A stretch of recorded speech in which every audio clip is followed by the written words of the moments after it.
Yesterday, we learned how diagnostics from matrix equation help us understand the model dynamics of carbon storage. In today's practice session, we're going to learn how the semi-analytic spin-up works for the simple Tickle model.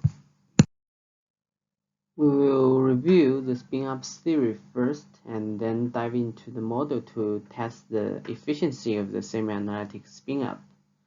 We will have three tasks.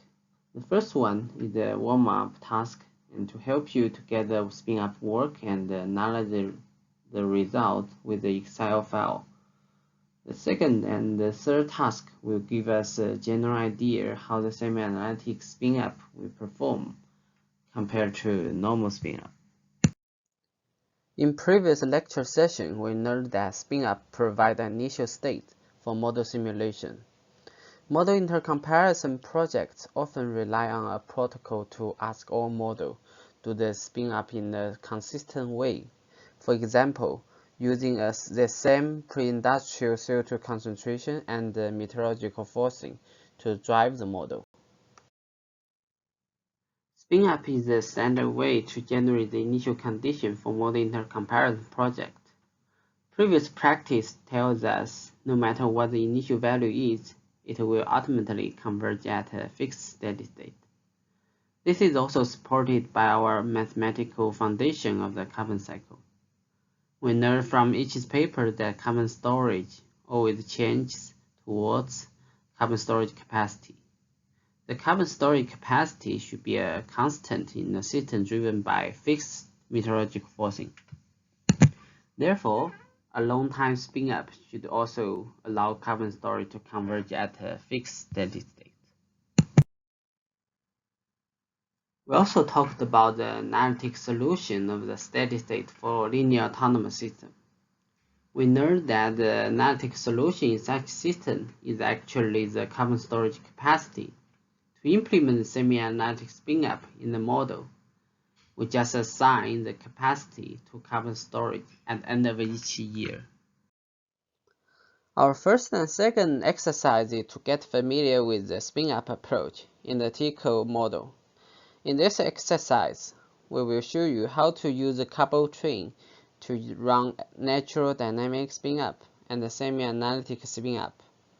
Let's open couple train, select Unit 4, Exercise 1, and the default ND case to set up a natural dynamic spin-up. Select an output folder before we start everything else. Click Run Exercise and check results. In the result figure, we see the years for steady state represents how long model take to reach this equilibrium. The delta underscore C actually is the annual change of a total ecosystem carbon, which represents how balanced is the carbon storage at the end of the spin-up. Total underscore C underscore 10,000 represents the total ecosystem carbon storage at the end of the spin-up. We can see carbon storage from ND spin-up gradually reach the steady state at about 6,500 years. Then select default special case to set up a semi-analytical spin-up. Repeat previous steps and check the results. The carbon storage reached the steady state just immediately after starting up. Let's think about these questions. Are carbon storage converge at the same equilibrium? Which spin-up approach is faster to reach the equilibrium? This table is a brief introduction for exercise 1. We have finished exercise 1.1 and 1.2. Now we need to finish exercise 1.3 to 1.6. You are able to complete this table by checking the figure of each case. Let's think about following questions. Are semi-analytic spin-up and the natural dynamic spin-up converge at the same steady state? Is semi-analytic spin-up more efficient? Are results from semi-analytic spin-up more stabilized? Actually, results from exercise 1.1 and 1.2 have already answered yes to the first three questions. Now we are going to test more cases with the different carbon input and the parameters.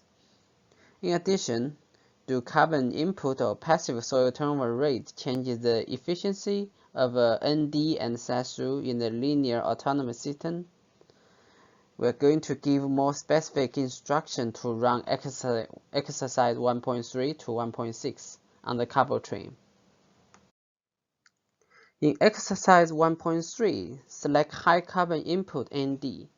Open source code and edit the input fluxes at line 46 according to the slide.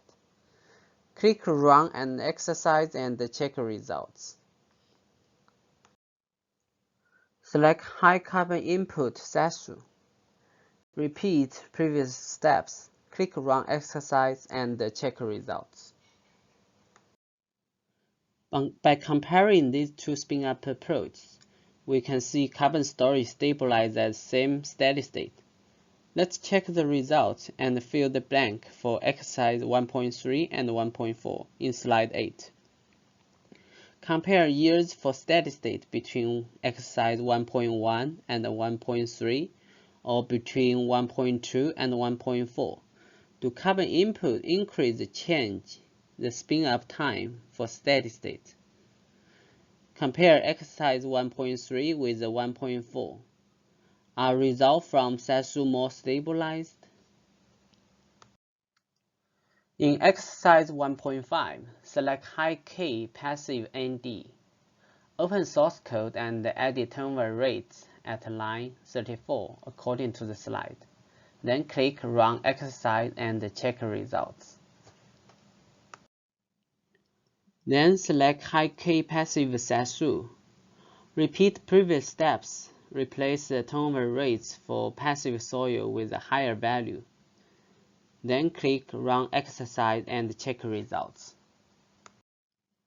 By comparing these two spin-up methods, we can see carbon storage stabilized at the same steady state. Let's check results and fill the blank for exercise 1.5 and 1.6 in slide 8. Compare years for steady state between exercise 1.1 and exercise 1.5, or between exercise 1.2 and 1.6. Do increase in passive soil turnover rate change the spin-up time for steady state? Compare exercise 1.5 with 1.6. Are the results from SASU more stabilized? Here are result summaries for exercise 1. Compare these results and thinking about previous questions. This table is a brief introduction for exercise 2. In exercise 2, we are going to hear how nonlinearity impacts the spin-up efficiency. We will compare results with the default case, the exercise 1.1 and 1.2. Now we need to finish exercise 2.1 to 2.4.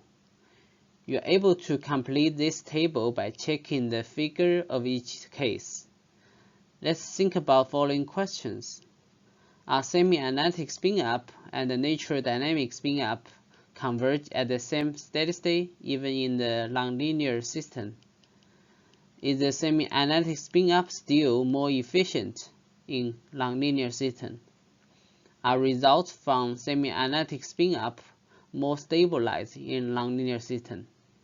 We're going to give more specific instructions to run exercise 2.1 to 2.4 on the carbo train. In exercise 2.1 and 2.2, we'll create a simple weak nonlinearity case, the LAI feedback. Carbon input is related to an exponential relation to the foliage carbon. With LAI feedback, carbon input will increase with the foliage carbon, but saturate when the foliage carbon is big enough. This relation represents the canopy radiative transfer. Carbon input becomes a function of leaf carbon. In exercise 2.1, select nonlinear foliage carbon with ND. Open source code and add statements at line 53 according to the slide. Click Run exercise and check results.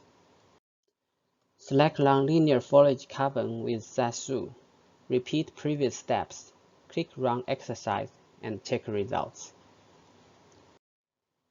By comparing these two spin-up approaches, both carbon storage stabilize at around 37,000 gram carbon per meter square. Let's check result and fill the blank for exercise 2.1 and 2.2 in slide 16. Compare years for steady state between exercise 1.1 and exercise 2.1, or between exercise 1.2 and 2.2.